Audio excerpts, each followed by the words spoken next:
राघव राजा राम पतित पावन सीताराम।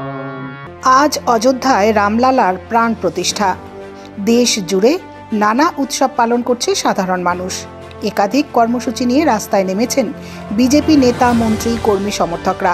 এরই মাঝে নিজের বাড়িতে বসে রামের ভজন গাইতে শোনা গেল তৃণমূল নেতা তথা শিলিগুড়ির মেয়র গৌতম দেবকে।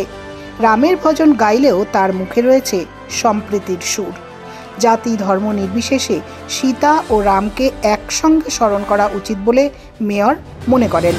বিরোধীরা ভোটের রাজনীতি করলেও রাম তাদের একার নয় বলে মন্তব্য মেয়রের।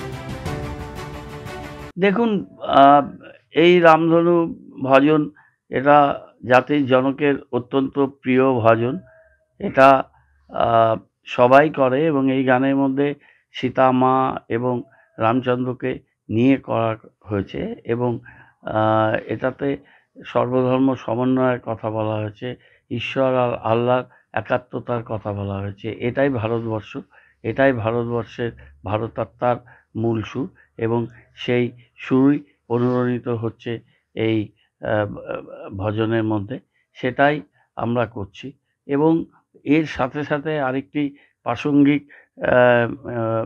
বিষয় আজকের দিনে চলে আসছে যে আজকে থেকে 123 বছর আগে 1900 সালে, এটা 1307 সাল 20শে শ্রাবণ রচনাকাল আমাদের ভারতাত্মার যে পথিক, বিশ্বকবি, কবিদের কবি, মহাকবি যিনি ছিলেন রবীন্দ্রনাথ ঠাকুর, তিনি দীনদান কবিতায় তিনি একটা বড় কবিতা, সেই দীনদান কবিতায় তিনি বলছেন, সন্ন্যাসী বলছেন রাজাকে উদ্দেশ্য করে, আপনায় স্থাপিয়াছ জগতের দেবতারে নয়, শূন্য নয় রাজদম্ভে পূর্ণ। এই কথাটার মানে হচ্ছে যে দেবতাকে তিনি 20 লক্ষ স্বর্ণমুদ্রা দিয়ে প্রতিষ্ঠিত করেছিলেন, সেখানে দেবতা নেই, সেখানে তোমার দম্ভপূর্ণ আপনায় প্রতিষ্ঠিত করিয়াছ। তিনি সন্ন্যাসী বাইরে গিয়ে পুজো করছিলেন এবং তিনি সেখানে বলছেন যে তোমার শত তোমার প্রজারা তারা নিরন্ন, তারা বস্ত্রহীন, তারা তোমার কাছে প্রার্থনা করছে, কেউ জঙ্গলে, কেউ গুহায়, কেউ জনপদে। তুমি তাদের প্রার্থনা ফিরিয়ে দিচ্ছ। তুমি দেবতায় প্রতিষ্ঠা করনি, তুমি আপনারে প্রতিষ্ঠা করেছ। সন্ন্যাসীকে নাস্তিক বলে রাজা তাকে নির্বাসনে দিলেন। তখন সন্ন্যাসী বললেন, তুমি তোমার প্রজাদেরও নির্বাসন দাও। আজকে থেকে 1307 সালে, আজকে 123 বছর আগের এই রচনা দীনদান কবিতা আমাদের আজকের দিনে এখানে বসে আমাদের এটা অনুভূত হচ্ছে যে এই ভবিষ্যদ্দ্রষ্টা কবি, যিনি ভারতবর্ষকে যুগে যুগে পথ দেখিয়েছেন এবং আগামী বহু শতাব্দী পথ দেখাবেন, রবীন্দ্রনাথ ঠাকুর, তিনি আজকের দিনটা কল্পনা করতে পেরে তিনি এই ধরনের অমর সৃষ্টি করেছেন। পুরো লেখাটা যদি আপনারা পড়েন, এই রাজধর্ম, দেবতার আসন প্রতিষ্ঠা করা, আর গরিব, নিরন্ন, বস্ত্রহীন, অন্নহীন তার যে প্রজা, তাদের যে কষ্ট, সেটা ছত্রে ছত্রে দীনদানে কবিতায় রবীন্দ্রনাথ ঠাকুর বলে গেছেন।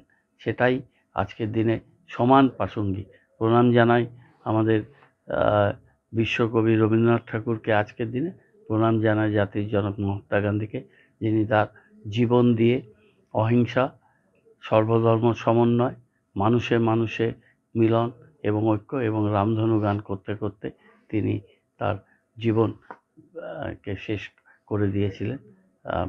ভারতবর্ষের মাটিকে তিনি উর্বর করেছিলেন। আজকের দিনে এটাই প্রাসঙ্গিক।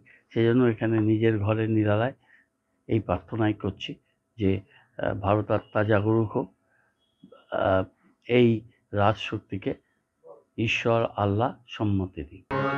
রাঘব রাজা রাম পতিত পাবন सीताराम। रघुपति राघव राजा राम, पतित पावन सीताराम।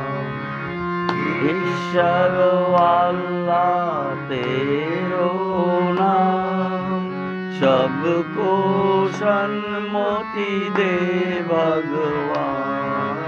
ईश्वर अल्लाह तेरो नाम, सबको सन्मति दे भगवान। रघुपति राघव राजा राम, पतित पावन सीताराम।